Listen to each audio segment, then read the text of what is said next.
I am super hyped about this bottle, and I really hope it doesn't let me down. Yeah, honest to God, this is something. As soon as I got into the bourbon game, I was looking for this, and I was like, I got so lucky on this. gotta find it. But Virginia ABC just is not about it. They suck. So I bought this in Virginia ABC, but like I had to stay in line for a while. Did you really? Mm-hmm. Stayed in line for about 2 hours before they opened. Hour and a half before they opened. Damn. That's crazy. People wait in line for an hour and a half for Blanton's now. The crazy part is the first person that walked in, I was like, oh my god, like they're going for it. Grabbed Angel's Envy. No. Swear to you. Couldn't believe it.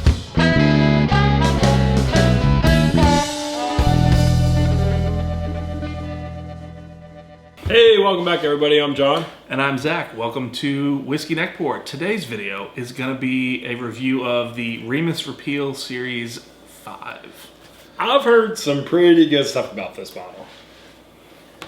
So, my understanding, this is a blend of some pretty old MGP whiskey. Some old or some really old? Some really old, I guess, is probably what it is. I think we got some 2005 in this bottle. Yeah, there's a 9% 2005 bourbon, 5% 2006 bourbon at a 36% rye mash bill, 19. I'm not going to read all of this, but if you guys want to, go check this out on their website. Yeah. It's old juice. It's very good, highly anticipated. We're missing the boat a little bit with this bottle because most of everybody has had a chance to review it. So if you haven't had it, our hope is that this is going to be worth hunting down if you can find it. I think it's going to be pretty hard to find this bottle at this point. Yeah. But, you know, kind of the question becomes, too, is this worth secondary? That's a tough question. Something I think I want to try to check out with this, because I have never had any sort of a George Remus bourbon, whiskey, anything like that. I'm wondering if this is as good as it's hyped up to be, if it's going to be worth hunting in the future when they do other releases. 100%. Well, why don't we crack it, add it to the infinity, bro? This is your bottle. I'm gonna let you do the honors. We'll talk a little bit about some of the stuff with George Remus. They do have kind of a standard offering. I want to say it's like 94 proof. I don't know what the age statement on it is, but it's not super old. It's pretty readily available. So if you're looking for a George Remus product, chances are, whether you're an ABC controlled state or if you have liquor stores, they're going to have access to it. So definitely worth checking out. This, however, is their sort of limited release series because George Remus, I guess, do you have a little bit of information on him? You know, besides that, he was kind of like a gangster back in the day. I think he had a little bit of a quote, which was, this is some damn good giggle water. Don't know if that's what it was, but that's what he says. But this is some good MGP. So why don't we get that? We're going to get the neck pour going here. A little disappointed in that. That was pretty lame. That was pretty, yeah, not really up to it. But no cork pop at all. No cork pop, but let's get the neck pour going. God damn it. So, John, let me ask, how does it feel to have the bottle get stuck when you're pouring it in? You know, I think next episode we're going to have something configured where we can control the pour a little bit better because as you can see, the bung got stuck with the hole. I swear. The shaft of the bottle got stuck with the bung. These bottles that have lips on the neck, they get stuck whenever we do the neck pour. So for me, it was the George T. Stagg that we did for our first video. I ended up dumping like a ridiculous amount of that bottle into that frickin' barrel behind us. Granted, this isn't George T. Stagg, but I'm hurting a little bit. Still hurts. It's hurting. We're gonna start checking this out here. Cork pop, still pretty late. And you know what? Oh my God, Zach, it's in synthetic cork. Is it really? Oh my gosh. What the heck, man? A little disappointed. Of course, we have this nice box to block that pour. You just spilled it all over the bar. I definitely did not. Okay. This smells very interesting. Very sweet and oaky. Yeah. Lot of wood oaky notes on it. Wow. But I guess that's because this is some old juice. I think most of it's like 13 years old. I feel like I'm an oak tree right now. In a big sunny field. And I'm standing by myself. I'm getting some interesting like dark fruits, like dried dark fruits. Not to the same level that I would have said like on the George T. Stagg. Like nothing like cherry. I'm not getting anything popping out like that. But like I can't get past the oak. It's just oaky. Yeah, but it's got some nice, pleasant like dried fruit notes on the nose at least. Yeah. A little bit of caramel maybe. Caramel oak. What do you think? We go for the sip? Yeah, let's give it a try here. It's also got some really dark color too. It's pretty viscous.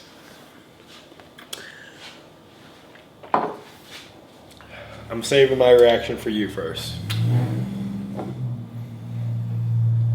Wow.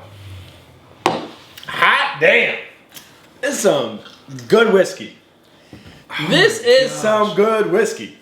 Okay, so here's the thing. This was the 2021 release, excuse me. If they do this again in 2022, I will wait in line for this. I'm waiting. This is good. This is not only should you buy it, should you keep it, should you pay secondary for it? Yeah. Okay, I don't know what it's going on secondary, but point blank, nothing is worth secondary prices right now. But what I will say is this: this is worth waiting in line for.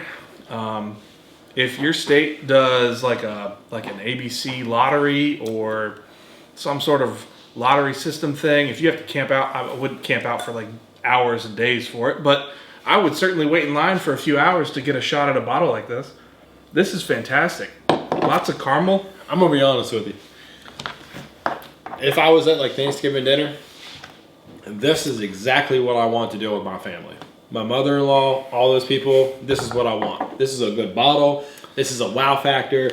This is chef's kiss. Yeah, this has a lot of like very pleasant notes. It's almost got like some caramel covered like nuts. I don't know how to describe it, but like if you had like a holiday blend of like nuts, like walnuts and peanuts and pecans and things like that, and you covered them in caramel, this is what this tastes like to me. So here's what we're gonna do with this bottle. Because this is a new bottle we're reviewing, we are gonna pair this up against one of John's top fives. So he's got E.H. Taylor small batch, he's got Buffalo Trace, he's got the 1792 12 year, Henry McKenna 10 year, and Crown Royal 18 year.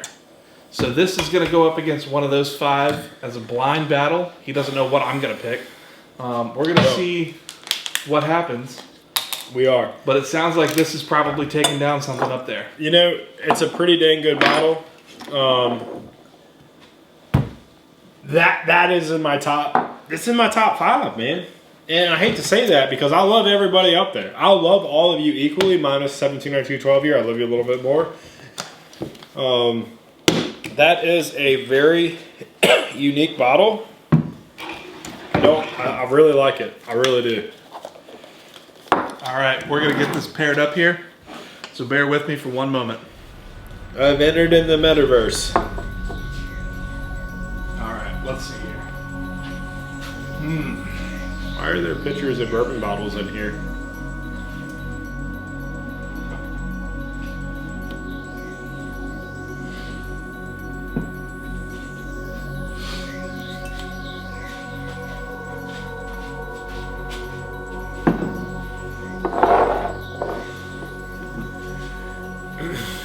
Before we do this, can I get a palate cleanser? Producer, can I get a water real quick? I know Zach. I know his tendencies to try to trick me with 1792, 12 year, because I love you. Would hate to get that confused.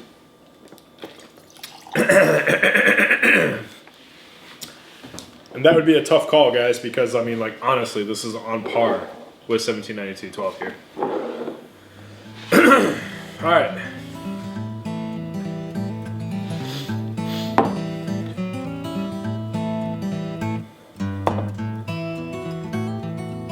Man, that's tough.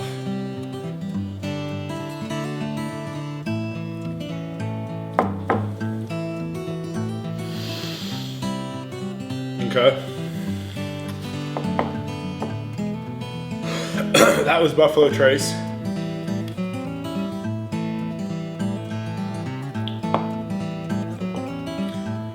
This was the Remus.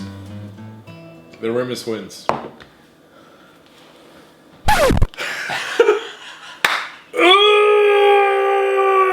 here's the deal. Your Remus won, so that's going up on the board. But your Henry McKenna is gone. Your beloved Henry McKenna. I'm gonna be honest with you. I really thought that was Buffalo Trace, so it just came across really sweet to me. Here's why I picked these two. Ready? They're both 100 proof. Yeah. So it was gonna be tough for you to tell. It was a fair evaluation, but you know, honestly, I'm not mad at putting this up here. Yeah. I'm not. Remus, fantastic juice. That is definitely worth hunting. That's going to be taking a place on John's wall. One of the things we're doing now is we are going to go through and do a little nightcap of our infinity barrel. So for those of you who haven't seen, we did go ahead and tap this barrel. We do a neck pour into it for every bottle we review. It changes a little bit every time we taste it. So let's go ahead and get a little pour here. Got a little Remus today. Did. It sure did. Ready? You know, I'm still not over the fact that we can do this. Yeah. Kind of wild. Whew. Interesting. A little different. Hey, if you made it this far, we really appreciate it, guys. Here's our nightcap to you. If you guys could like and subscribe, we appreciate it. Next week episode, we're going to do something a little different, so stay tuned. You got anything else, Zach? Other than we're trying to get to 2,000 subscribers so we can crack that Grain of the Gods bottle. So if you haven't, please make sure you like and subscribe. It helps us get there a little bit closer every week. Once we get this cracked, maybe we can work on trying to figure out something for some of the subscribers who have been with us for this time, seeing if maybe we can get samples and stuff sent out. So are we gonna infinity pour this? we're gonna have to. I don't know if I can do that, guys. We have to. That's what we do here. Ooh. Okay. All right, guys. Tater Nation out. See you.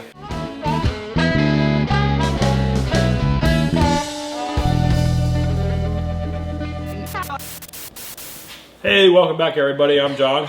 Hold on, we gotta back that up. Mike is not using that.